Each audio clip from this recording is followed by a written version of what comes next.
What is going on, guys? It is me, Belief, and as you can see, the background, Elder Scrolls V Skyrim, and I have some good news. There's a DLC coming out. You guys have probably already heard, but what I'm going to do is I'm going to read the Game Informer's article on the DLC, and it has a whole bunch of good information on it, and hopefully you guys like it. Hopefully you don't get mad at my poor reading skills. I will try to read clear and fluent as I possibly can, because sometimes I do stutter. So just bear with me and enjoy. The world of Skyrim is packed with people to talk to, locations to explore, and guests to undertake. Sinking hundreds of hours into Bethesda's game studio's sprawling RPG is surprisingly easy given the wealth of content. Skyrim is getting even bigger this summer with the release of Dawnguard, the game's first downloadable content pack. The team at Bethesda is delivering an array of new features and quests in Dawnguard, most focused on letting people delve deeper into Skyrim's most unholy inhabitants. Vampires. Sorry for that little weird pause at the end. Basically saying it's bigger, better, and there are vampires. The story of Dawnguard involves the return of the vampire lord named Harkon, who seeks to put a stop to his greatest enemy, the sun. Harkon intends to use his untold power in the ancient Elder Scrolls to accomplish his goal. While an order of vampire hunters, the titular Dawnguard, I don't know how to say that, hopes to stop him, the conflict puts players in a position to choose sides. Fighting alongside the Dawnguard to defeat Harkon is one option, but you can also join the forces with the undead and expand your own vampiric powers, like the Civil War guests in the base game. Like, what is it? The Legion and it's the Imperials and the Stormcloaks. Where was I? One. Like the Civil we present players with both sides of the storyline pretty early in the DLC, says lead artist Matt Carofano. There's a lot of unique content depending on which side you choose. So yeah, it looks like it's gonna be a pretty big DLC. Here's another part. Regardless of who you side with, your choice gives you access to two new homes in Skyrim. Teaming up with the vampires opens up Castle Valkahair, I don't know how to pronounce that, an appropriately gloomy and intimidating island stronghold. Fort Dawnguard, a keep surrounded by trees and rocks, will be your base if you choose Harkon. These fortresses aren't just new places to sleep. They have more other bonuses too. Each fort will provide the player with unique benefits, says Carofano. I don't know how to say his name. The Dawnguard will build new weapons and armor to fight vampires, including crossbows. The vampires can grant the players bonuses to vampiric powers and give blood potions, which heal and count towards feeding. Sounds pretty cool. It sounds like I will be doing Dawnguard. That's what I think I'll be doing. As a payoff for your loyalty to the vampires you can become a vampire lord.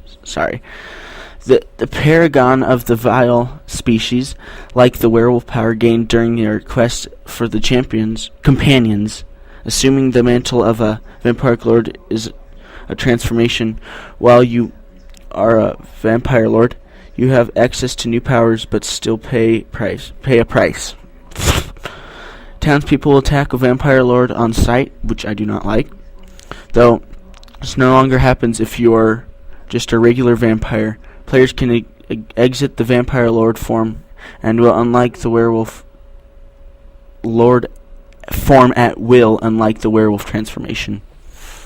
So that's pretty cool. I guess it's saying you don't get attacked, which that's awesome, because when I played it when I was a vampire, it sucked, because I always got attacked, and I had to start over, actually, because I couldn't do anything, because everyone would attack me, and I couldn't feed on anyone, so yeah. But that sounds pretty cool. You can get out of that form. The perks of power. Alright, here we go. In the base game, the advantages of being vampire are negligible. Sorry, I don't really know how to read that well. When compared to the drawbacks, Dawnguard evens out the equation, giving vampire lords additional power rooted in the ghastly new form. One ability, Vampiric Grip, suspends the enemy in the air with telekinesis as you drain its health. Other powers include hovering above the ground and turning into a swarm of bats. That's pretty cool. To balance out this expansion of vampiric capabilities, werewolves are getting their own unique perk tree. Ooh, that's cool. Complete with abilities like names the Animal, Vigor, and Savage Feeding. One power called Totem of the Moon lets players summon ally werewolves with the Howl. That's pretty cool. Just as in the base game, you can either be a werewolf or a vampire, but you can't be both. In either case, you earn new perks by engaging in the appropriate beastly activities by killing foes with your powers.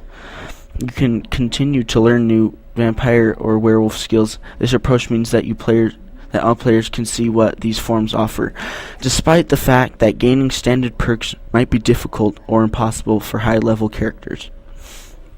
So yeah, I guess you can't, or approach means all players see what forms. I guess sometimes it seems difficult or impossible. This is what I think I'm going to be looking forward to. Vampires are the focus of the Dawnguard DLC, but the most terrifying enemies from the base game also are getting extra attention. Legendary dragons are new high-level beasts that are even more challenging than the ancient class dragons that are powerful characters that you currently encounter. God. Bethesda wouldn't clarify what exactly makes these foes difficult. They may require different tactics, or they may simply require different tactics, or they may simply have more hit points than other dragons. That's pretty cool. I don't know. Won't know. There's just one thing I'm not really gonna read it. It says Back to Oblivion. I'm gonna leave that for you guys to think. The new archery.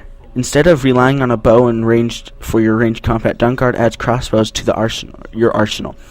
The crossbows have different feel from bows, says Carfano.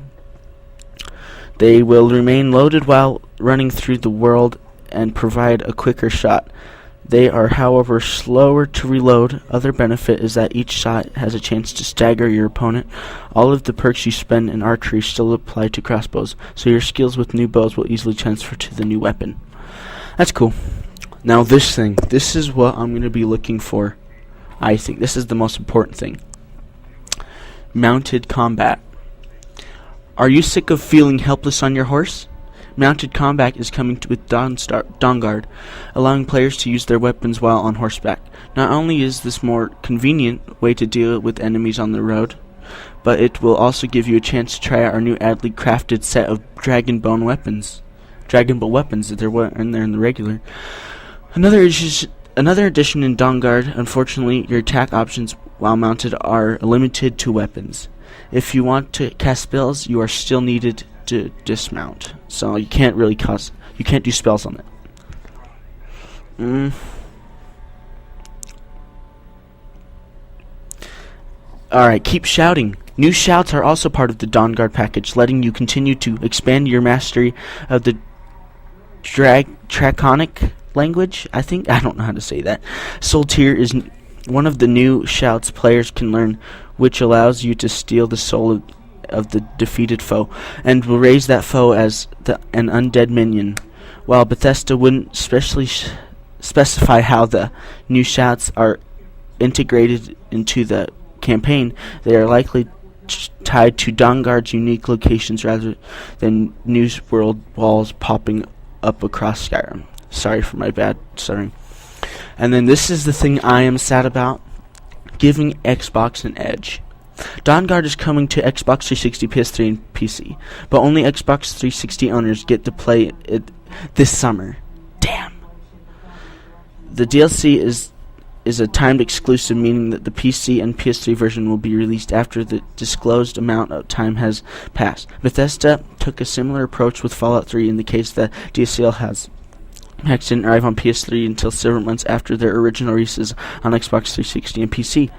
This approach for Skyrim's DLC was announced well before the game released last fall, but considering all of the PS3 specific technical problems in the base game, playing Skyrim on Sony's console is losing propositions.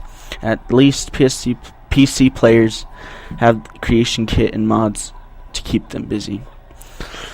Sounds like you Xbox players are going to be getting it before me. I'm a PS3 player, so that sounds sort of sad. Well, there's that. Hopefully I do not get in trouble for reading it out of the Game Informer. I just want to inform anyone that does not know, and I think it's some cool stuff that's going to be coming out. I'm sure going to be getting when I can get it after all of you Xbox players.